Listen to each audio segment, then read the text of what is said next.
Ladies and gentlemen, this is Commanding the Cheese, and I am today's speaker, Dolorous Ed. Today we will be talking about the 5 Kamigawa Dragon legends.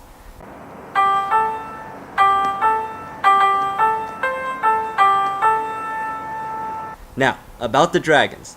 They are all 6 mana, they are all 5/5s, and they all have flying. And of course, the special part about them is the fact that when they die, they have an effect that will usually alter the battlefield. Now, my personal opinion is that each of these dragons are not too suitable as EDH commanders, if only for one reason. Well, 2 reasons really.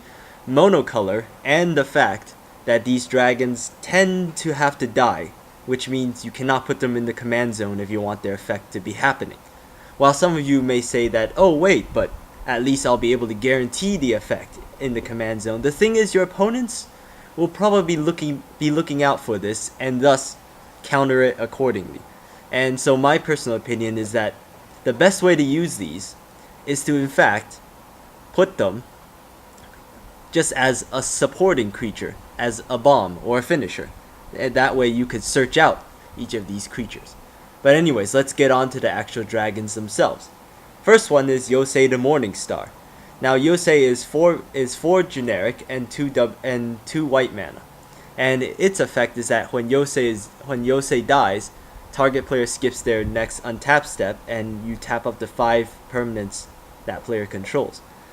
This is pretty much the best dragon of them all, seeing as Yosei is essentially a time walk, and with the right amount of recursion, you can in fact allow Yosei to continually cause your opponents to skip out on their untap step.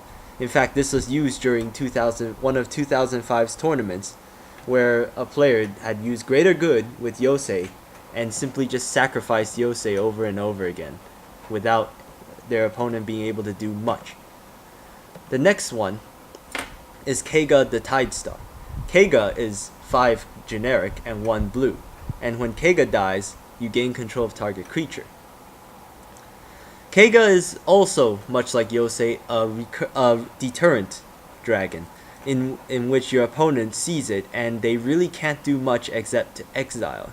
Now the advantage is of course that your opponent is going to have to play around it, or play hexproof, which of course gives you an advantage, much like Yosei, because they actually have to go out of their way to use a specific spell in order to be rid of the dragon.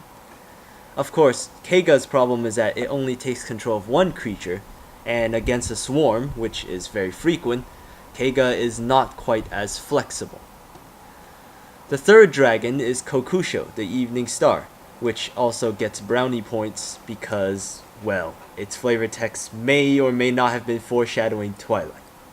Now, when Kokusho is put into the graveyard from play, or dies, each opponent loses 5 life. You gain life equal to the life lost this way. Now, most people seem to think that Kokusho is the best of the dragons, and looking at some websites at $33, apparently so. But if you think about it, Kokusho is not actually that good.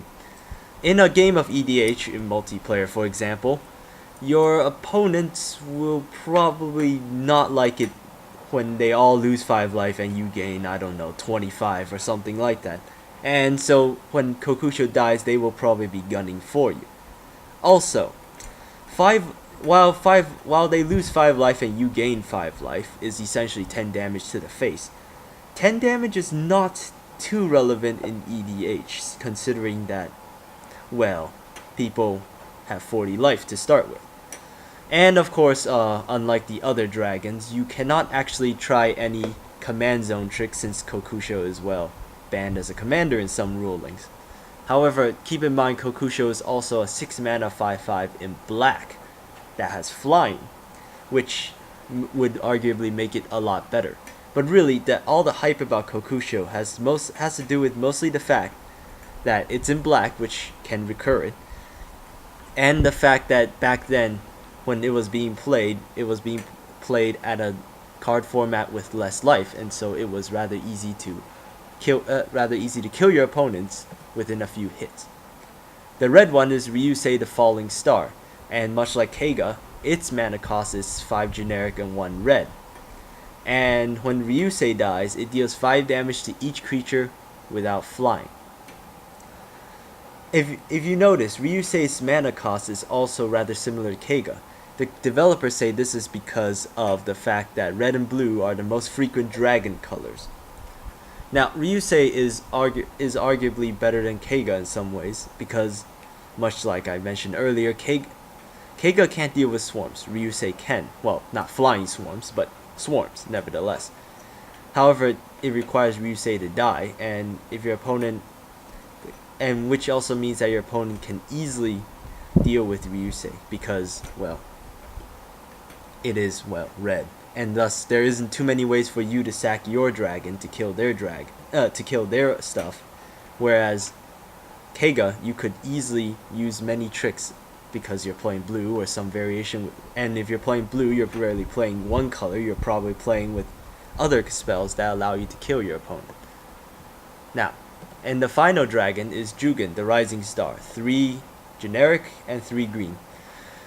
Jugen unfortunately looks like Shenlong, but is really like Yamcha.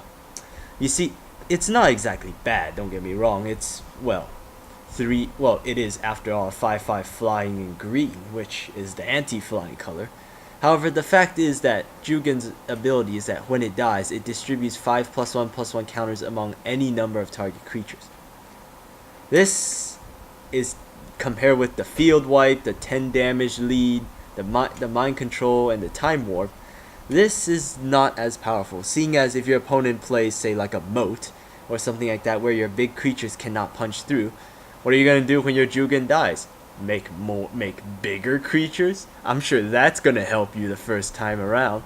But anyways, the thing is that Jugen is still a 5/5 flying in green, and that's its advantage. However, it is ultimately overshadowed by its cousins, Yosei, Keiga, Kokusho, and Ryusei.